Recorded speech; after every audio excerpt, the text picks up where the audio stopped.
실존은 본질에 선행한다. 저게 실존주의의 가장 키워드죠. 우리가 무슨 말씀인지 아시겠죠? 쭉 했으니까. 하나님의 존재가 있건 없건, 뭐 플라톤의 이데아가 있건 없건, 그런 것보다는 내가 살아가는 실존이 우선이다. 본질보다는. 그 얘기입니다. 그러니까 실존은 본질에 선행한다는 것. 그러니까 그게 아주 키워드고요. 인간이 어떻게 되기를 원하는 것에서는 어떤 일반적인 진실도 존재하지 않는다. 우리가 예를 들어 기독교적으로 말하면 죽음의 구원이라든가 낙원이라든가 불교적으로 말하면 해탈이라든가 이런 것들은 실존주의에서는 어떠한 것도 진실이라고 말할 수 없다라고 이렇게 회의주의적인 시각을 우리에게 보여주고 있는 것이죠.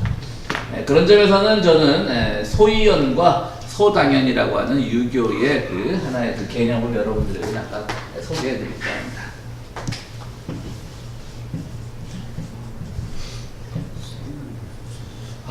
머릿속에서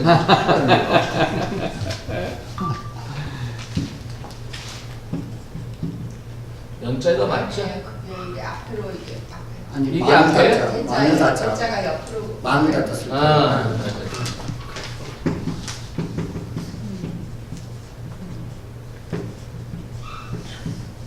소이연과 소당연, 이게 이제 유교의 굉장히 중요한 개념인데 이건 존재 그 자체죠. 존재 그 자체라기보다는 이게 약간 자연스러움이죠. 자연스러움. 그러니까 글자 그대로 그냥 그러려니 한 것. 소이연이 그러려니 한 것이에요. 그 말은 그러려니 한 것, 자연스러운 것이죠. 갑자기 제가 하면서 이게 생각이 났어요. 이거는 should, 의무, 당연히 인간이라면 해야 되는 당연히 윤리, 의무, 이런 것들을 공자님은 두 개로 나눴죠. 인간은 이렇게 소이연이 있는가 하면 소당연도 있다라고 얘기를 했는데, 사르트르에게 있어서는 이런 건 없다라고 하는 거지. 소당연, 내가 인간, 이게 바로 그 말입니다. 인간이 어떻게 되길 원하는지 일반적인 진리 존재하지 않는다는 말이, should, 의무, 윤리라는 건 없다는 거죠. 그냥 자연스럽게 자유롭게 그때그때 선택해야 된다는 거예요. 그럼 비윤리적으로 살으란 말이냐? 그게 아니죠. 윤리라고 하는 것은 어떤 원칙으로 규제된, 이미 기존으로 설득된 그런 윤리가 없다 뿐이지, 그때그때마다 자기는 언제든지 새로운 그 상황에 맞는 윤리적인 선택을 할 수 있다라고 하는 것이죠. 오늘날 기독교에서도 성서 해석을 하는 과정에 있어서 특별히 문제가 되고 있는 동성애 문제 같은 것들이 소당연에서의 문제로만 보자면 거부할 요건은 충분히 있죠. 그러나 그 윤리가 어떠한 경우에도 진실이 그 자체로 항상 영원하진 않은 거죠. 그냥 오늘날 그런 사람들이 우리 주변에 살아가고 있고 그들이 나에게 어떠한 위해를 가하지 않는 이상 그것은 그들의 자유이고 선택인데, 그것을 우리가 어떻게 강제하고 규제할 수 있냐, 이렇게 해석을 해도 굉장히 쉬운 문제인데 아직도 우리가 거기까지 이르지 못하는 것이죠. 그래서 그들이 자꾸 그러니까 그렇게 해석을 하고 싶어 하는데, 그러면 사람들을 설득을 못 해내니까 그들이 자꾸 우리에게 위해를 끼치는 존재라고 자꾸 거짓 여론을 만들어내는 것이죠. 그 위해를 끼친다고요.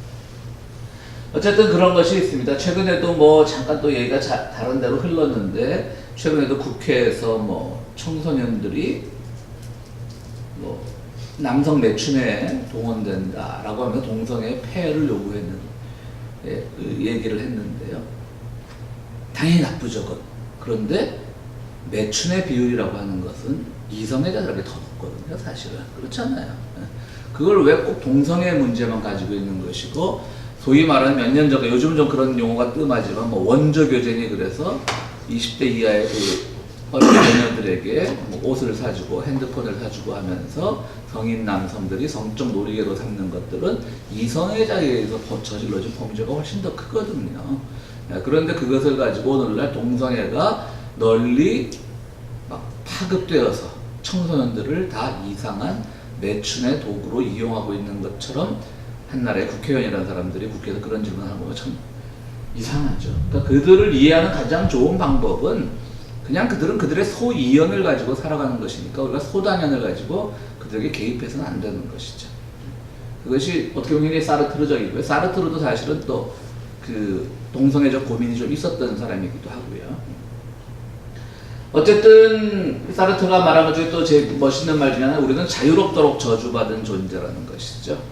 자유라고 하는 건 참 좋은 건데 사실은 또 굉장한 의무감과 뭐 사르트르 자신은 자유에는 의무도 없고 정말 소당향 같은 요소가 없어야 된다라고 말을 하지만 그 자유를 우리가 지켜나가는 과정에서는 큰 피해도 있고 때로는 희생도 있고 그런 것이 있어 굉장히 무거운 것이죠.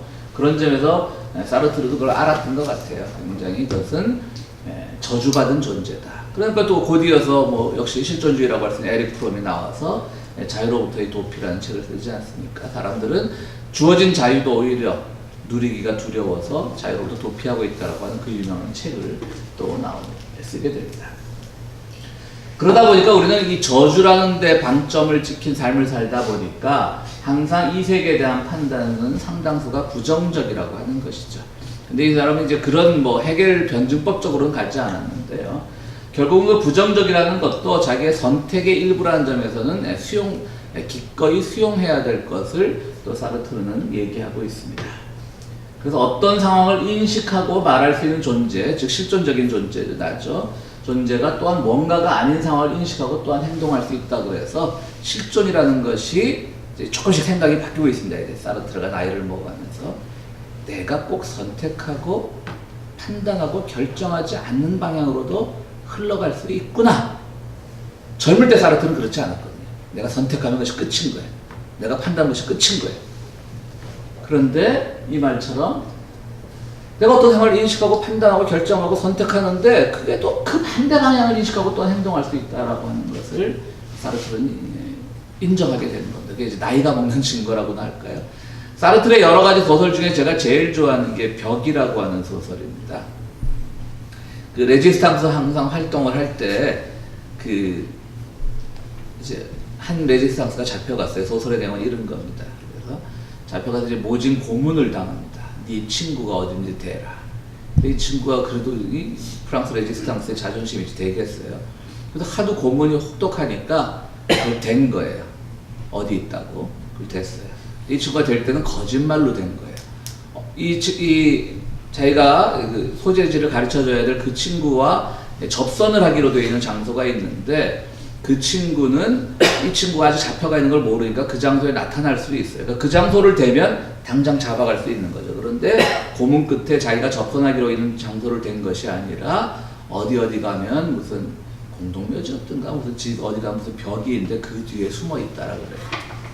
그리고 이제 이 실존주의자인 이 주인공은 침대에 누워서 룰루랄라 그러고 이제 저들이 돌아와서 화가 나서 나를 총살시키겠지. 나는 이제 프랑스 만세, 레지스탕스 만세, 나의 실존적인 판단 만세, 결정 만세. 그리고 이제 막 그러는데 잠이 들었다 깨는데 경찰 이제 독일군들이 막 돌아오는 거야. 근데 막 분노에 차서 자기를 잡아 죽이려고 돌아와야 되는데 그게 아니라 오히려 군인들이 룰루랄라 노래를 부르며 돌아오는 거예요. 그래서 소리가 들리는 거예요. 전에서 뻗대는 척 하더니 결국 지 친구 소재를 가르쳐줬네 그런 거예요. 이거죠.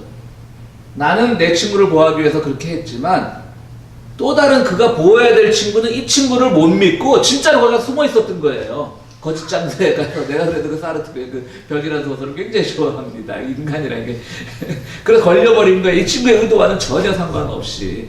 그 죽으면서 그 친구도 이 친구를 얼마나 원망하면서 죽었겠어요. 전혀 원망은 안 했겠구나.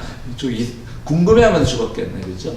내가 여기 숨어 있는 걸 저 녀석은 어떻게 알았대? 그리고 하여튼 그런 그 소설인데요. 그 사르트르도 말년이 되면서 만년이 되면서 조금씩 생각이 바뀌었습니다. 뭐 결국 모든 것은 우리 자신의 책임이라고 하는 것에 대해서는 큰 변화는 없었고요. 또 이제 그 불성실이라는 말을 또 개념을 쓰고 있는데요. 사르트르는 불성실은 자기 기만이라는 말이기도 합니다. 우리의 태도와 행동이 스스로의 선택에 의해서라기보다 오히려 우리의 상황이나 성격, 타인과의 관계, 직업이나 사회의 역할 등에 의해 결정된다고 상상함으로써 불안으로부터 벗어나려는 태도. 다소 설명이 책에 있는 걸 그대로 하면서 길었지만 어떤 의미인지 알겠죠? 쉽게 말하면 프로이드라고 생각하면 제일 쉽습니다. 내가 어떤 행동을 했는데 그거 내가 한 행동이 아닌 거야. 내가 어릴 때 뭐 부모로부터 성적 학대를 받은 것들이 내 무의식에 침잠되어 있다가 그것이 내 어떤 결정적으로 뭐 히스테리로 발현이 된다든가. 그러니까 이건 내 책임이 아니야. 그게 오늘날 정신병의 그 진단이나 처방도 그런 것이죠. 근데 이제 사르트르는 굉장히 그 비겁한 행동으로 봤던 겁니다. 불성실하다고 봤던 겁니다. 그러니까 오늘날 우리가 뭐 정신병에 있어서 그 참 정말 아주 극악무도한 범죄를 저지르고 그냥 그 정신병 때문에 그 형을 달지 않은 걸 보면 우리가 화를 나기도 하지만 한편으로 사실은 정신병적으로 전부 심신미약 상태가 있거든요. 그런 것들을 우리가 잘 파악을 해야 되는데 그게 참 쉽지 않죠. 어떻게 보면 우파들은 그런 게 어딨냐 무조건 다 족쳐야 된다 그 얘기를 하고 오늘 한국 신문을 잠깐 보니까 인터넷에서 한국에서 이제 그 한국의 음주운전이 굉장히 단속도 많고 음주운전도 많이 하는 모양이에요. 미국은 그 음주운전 단속이 이렇게 한국만큼 어떤 포인트를 찍어놓고 하긴 하지만 그건 미리 공지하게 되어 있습니다. 한국 신문 잘 보면 그 다음 그 전날 어느 뭐 음주 단속이 있다 이렇게 되고 또 가는 차가 이상하지 않으면 무조건 세우지는 않습니다. 근데 한국은 무조건적으로 이렇게 하게 돼 있죠. 그래서 음주 단속이 엄청 많은데 그만큼 또 음주 운전도 많이 하니까 뭐 최근에 어떤 대학생이 억울하게 이제 뭐 모든 음주운전자에서 치여 죽는 사람들은 다 억울하고 불쌍하지만 어쨌든 그 친구 때문에 국민청원으로 해서 이제 대통령이 한마디 언급을 했어요. 이것을 이제 잘 더 엄중하게 처벌을 해라. 근데 이제 술을 먹었을 때는 심신미약으로 판정이 된답니다. 그러니까 술 먹으면 다 취하니까 심신미약은 심신미약은 뭐냐면 정신병을 가진 사람들도 심신미약이잖아요. 그죠? 그렇기 때문에 더 일반 교통사보다 범죄가 더 가중해서 처벌을 해야 되는데 한국 현행법상으로는 그게 되지 않는답니다.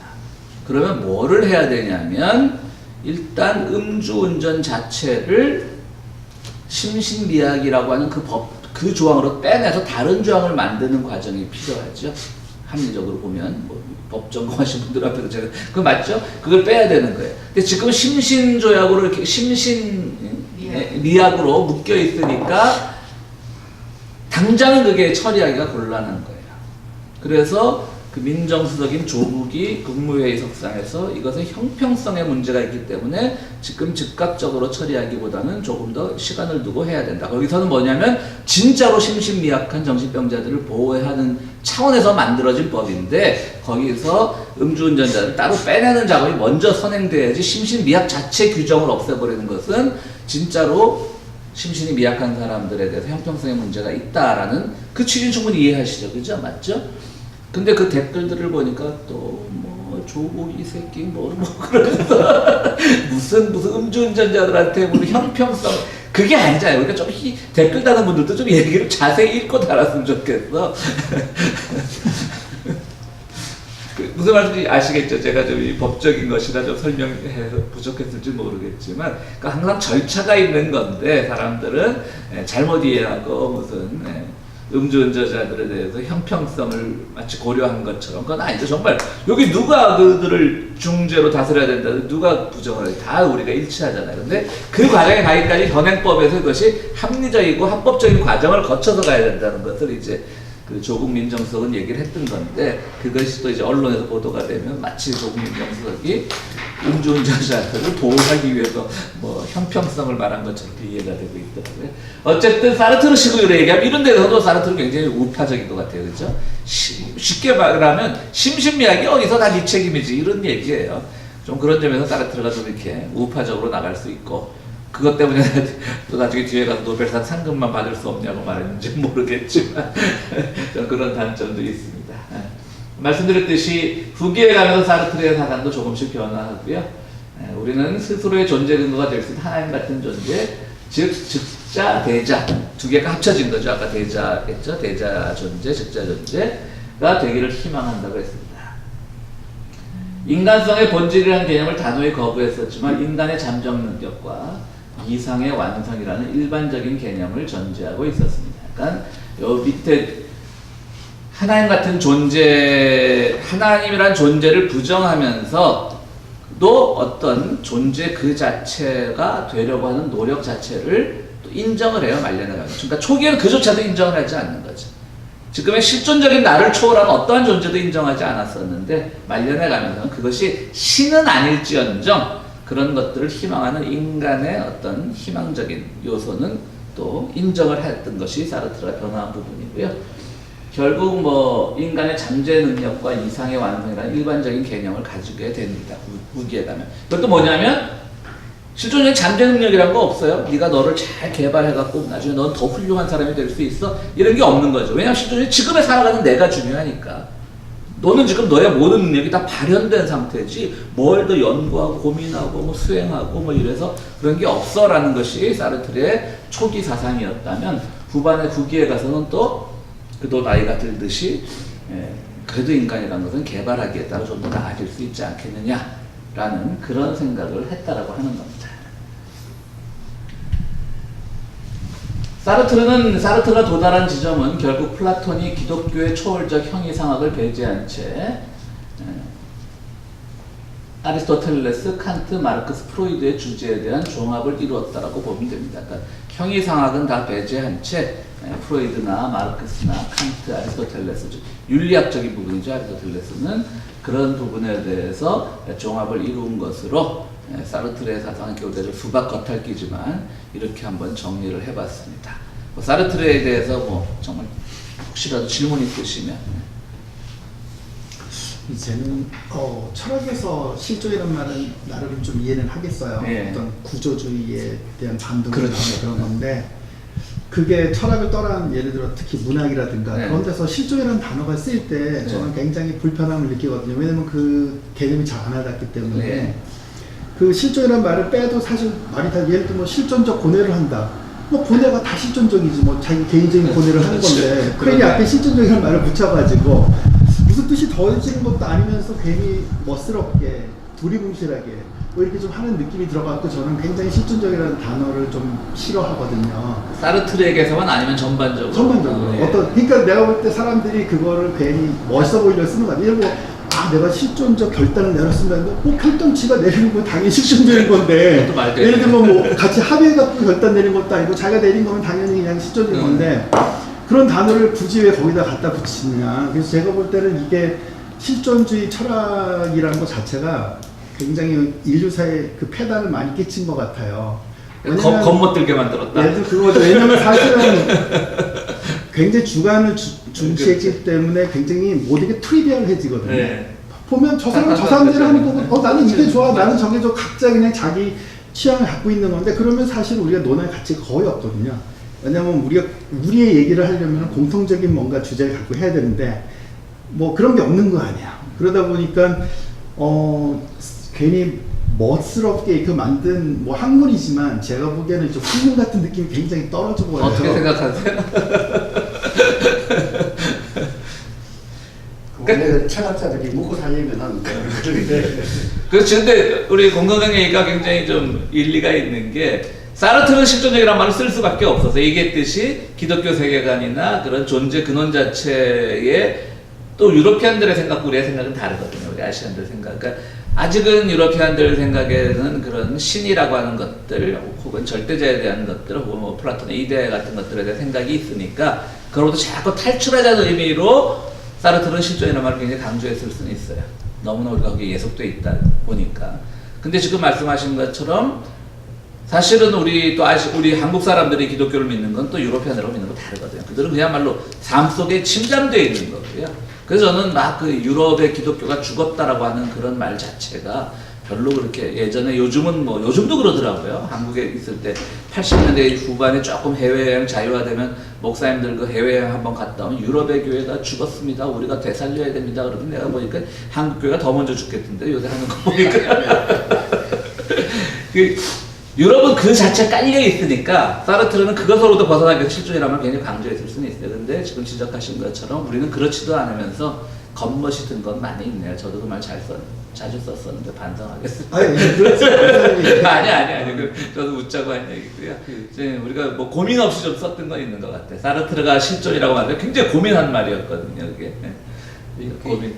옛날에 대학교 다닐 때 어떤 여학생이 자기가 무슨 불문과 다니는 여학생 숙제가 있다고 나보고 좀 해달라 그래서 그 사르트르의 파리떼라는 시곡을 좀 자세하게 읽었어요. 그리고 해설서도 읽고 리포트를 한번 대필해 준 적이 한 번 있는데 그때 저는 굉장히 감명 깊었어요. 그거 보면서 이거구나 사르트르가 뭔지 몰랐는데 그러니까는 깜깜할 때 아무것도 없을 때 아무런 가이드라인이 없을 때 처음으로 사르트르 접했을 때 아니 사르트가 얘기한 게 이 세상이 아. 아무런 가이드라인이 없이 형벌처럼 깜깜한 데에 주어졌는데 그때 우리한테 남아있는 것은 선택밖에 없다. 그렇죠. 그래서 자유가 형벌이다. 네, 아까 자유는 저주라고 자유는 그랬죠. 형벌이다.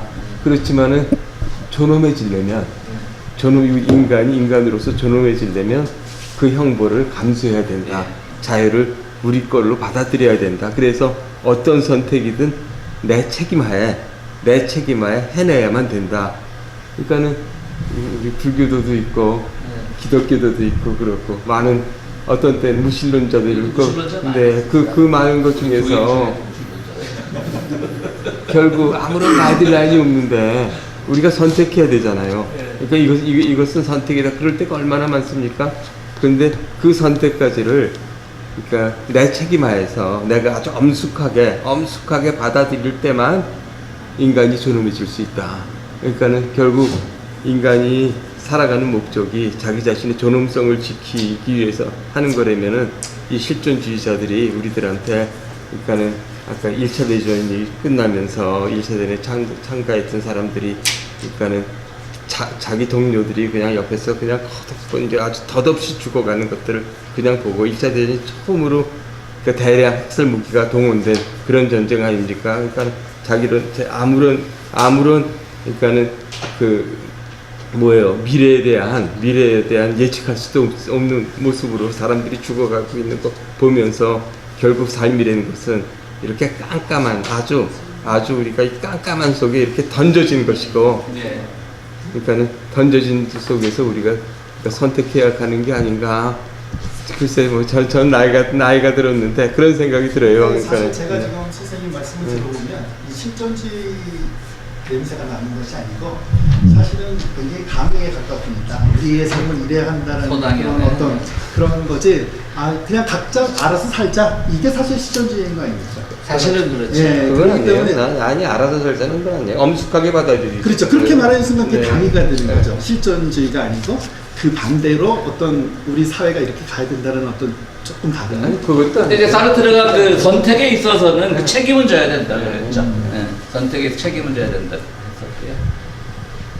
그리고 이제 이제 10장은 다윈주의에서 그러니까 소위 말하는 진화론적 시각에서 인간을 어떻게 볼 것인가에 대한 건데 아까 말씀드렸듯이 굉장히 많은 학자가 나오고 제가 모르는 생물학자들도 많이 나오니까 일단 진화론과 창조론이 대립하고 있다라고 말을 하지만 기독교 성서에서 1장부터 11장까지를 우리가 원역사라고 부릅니다.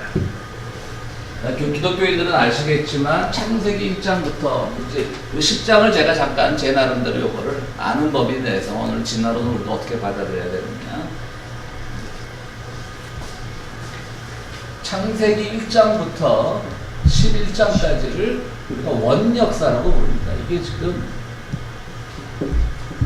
우리로 하면 선사시대 약간 이런 선사랑은 틀려요. 어쨌든 그러니까 이거는 누가 말해도 이건 신화입니다. 신화.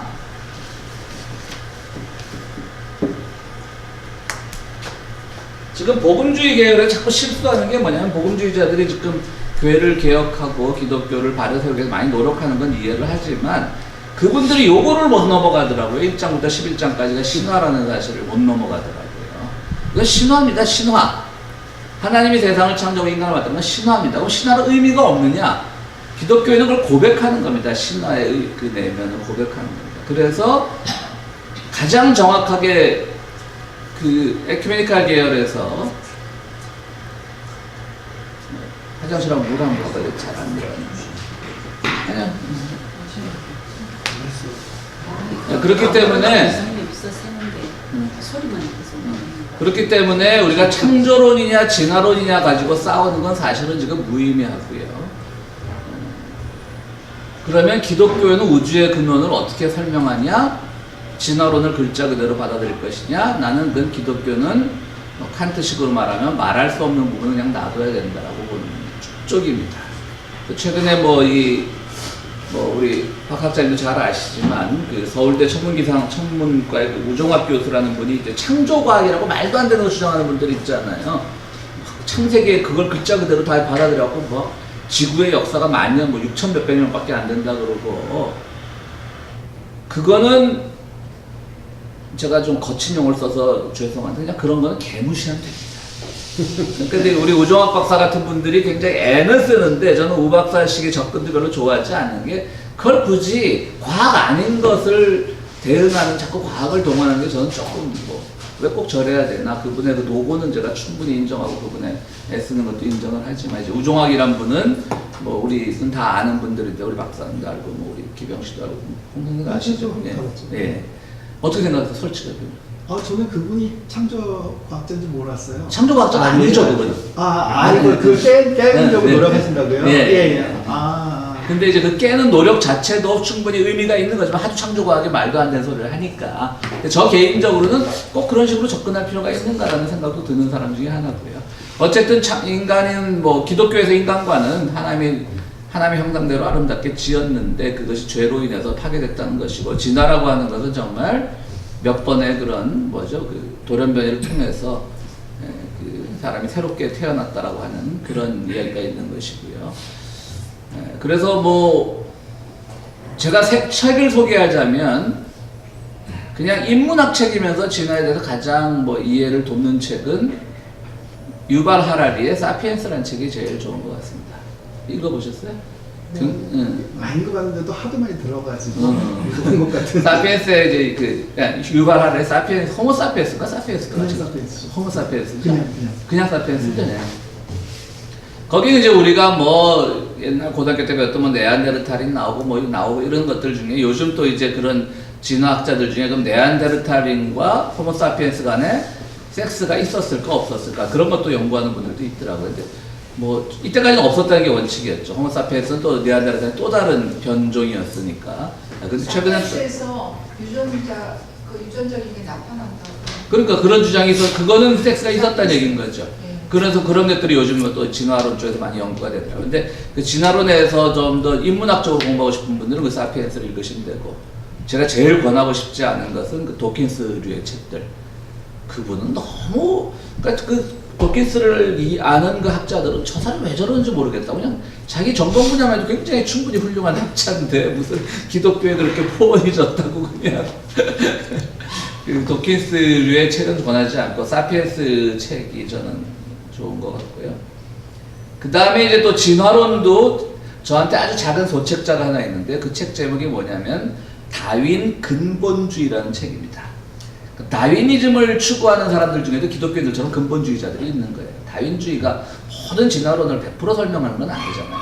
그런데 다윈 근본주의, 어떻게 보면 도킨스 같은 사람들이 다윈 근본주의자들이죠. 그런 다윈 근본주의자도 우리가 진화론을 이해하는 데 있어서 거부해야 될, 배척해야 될 부분이 하나 있고요.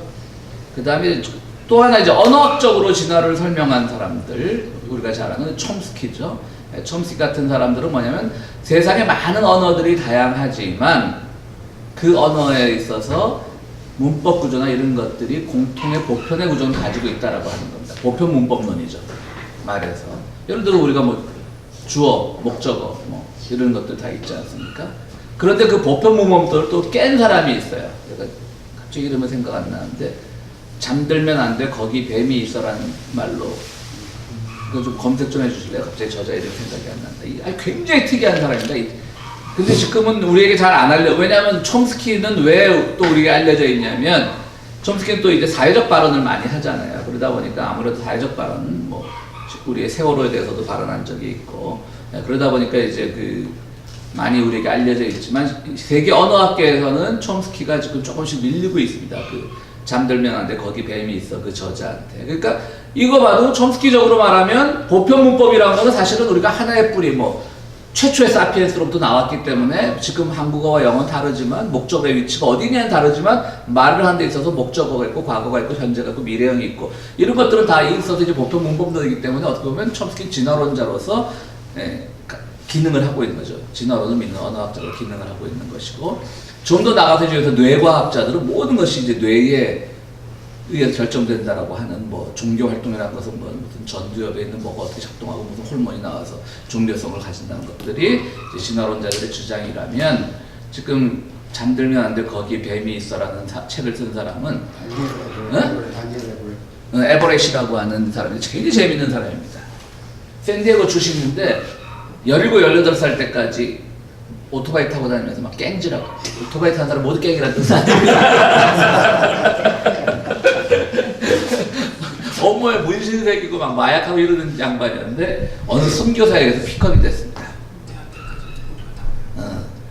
그래가지고 그냥 이름 없는 어떤 신학교에 그냥 선교사가 운영하는 우리말로 비인가 신학교에 들어갔어요. 그렇지 않겠어 공부도 안 하고 고등학교 때 막 건달짓이 나던 친구인데 근데 똑똑했는지 그 선교사가 자기의 사유로 삼았어요. 그래가지고 아마존에 선교사로 보냈어요. 비인가 신학교만 졸업을 해가지고. 근데 거기서 이 양반이 연구를 하기 시작했어요. 그들의 언어를 보니까 보편 문법들이 하나도 안 맞는 거예요. 전혀 세상에 어떤 말 봐도 맞지 않아요.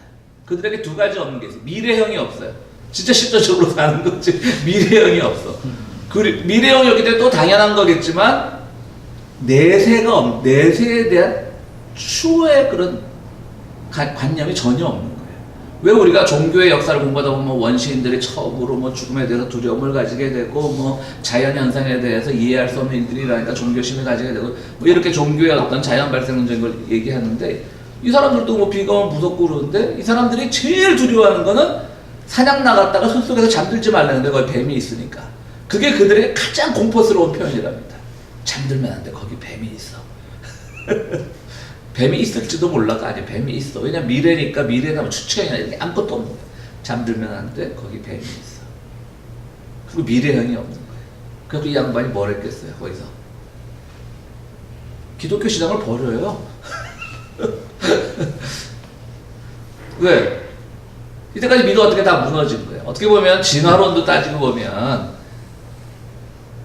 기독교와 전혀 대척점에 있는 것 같지만 실제로는 사회진화론이 더 무서운 거잖아요. 히틀러도 사회진화론의 끝에 있는 사람이잖아요. 그래서 열등한 것들은 다 없애야 되는 것이고 기독교도 따지고 사실은 좀 의식의 진화론 같은 게 있거든요. 그러니까 어떻게 보면 뭐 적과 적은 친해진다고 극과 극은 통한다고 기독교도 그런 약간의 발전적인 요소, 미래적인 요소가 있어야 되는데 이 사람들 사는 거 보니까 행복해요. 미래가 없는데 동사에 미래형이 없대요. 아예. 왜? 내일 어떤 일이 일어날지 모르니까. 정말 어떻게 굉장히 성서적인데 왜 이 사람 기독교를 버렸지? 내일 미래가 없지. 그래서 이제 당연히 그러니까 그 선교사의 딸이었던 아내와 이혼하고 정말 이름 없는 비인가 신학교 출신이었는데 그 논문을 써가지고 좀 시카고 대학인가 어디 어느 학과 교수로 있어요. 지금 일리노이 학장이에요. 그래서 지금 이 촘스키와 대척점에 있는 아주 뛰어난 언어 학자입니다. 근데 아직은 우리에게 너무나 촘스키가 알려지니까 제가 이분을 소개할 때마다 이름을 잊어버려가지고 에버렛인가 그렇죠. 우리말로도 이 책이 번역되어 있습니다. 저는 원서도 있고 번역서도 다 가지고 있습니다. 아주 재미있는 책입니다. 보면 그런 것을 봤을 때 진화론으로 모든 것이 설명될 수 없는 것이 현실이고요. 그런 것들 그래서 뭐 에버렛의 책하고 또 아까 말씀드렸던 유발 하라리의 책 우리가 뭐 지금 다 과학자가 될 수는 없는 노릇이니까 문성한 분들, 문과로 재성한 분들은 그 두 책은 쉽게 읽을 수 있습니다. 에버렛 책하고 책 제목은 기억하시겠죠? 학자 이름 잘 잊어버려도 잠들면 안 돼 거기 뱀이 있어 하고 그 다음에 사피엔스하고 또 그 하나 더 썼는데 그건 내가 안 읽어봤어. 호모데우스인가 그건 제가 안 읽어봤고요. 어쨌든 그 두 책이면 아마도 이 책에 소개하는 모든 것들을 커버하지 않을까 그렇게 생각을 해보고 그냥 아주 다양한 그 생물학자들 저도 잘 모르겠더라고요. 아는 이름 뭐 스키너죠 말고 뭐 스티븐 제이 굴드라고 또 유명한 사람인데 스티븐 제이 굴드 진화론을 이제 인문학 사회학적으로 좀 끌고 나온 최초의 학자죠. 어떻게 보면 도킨스의 뭐 효시라고도 할 수 있는 그런 몇몇 그런 분들이 여기 소개되고 있고요. 어쨌든 그랬습니다. 그래서 이 책도 한 석 달 만에 석 달 더 걸린 것 같아요. 이 책은 휴가가 있고 그래서 끝나게 됐습니다. 수고들 하셨습니다.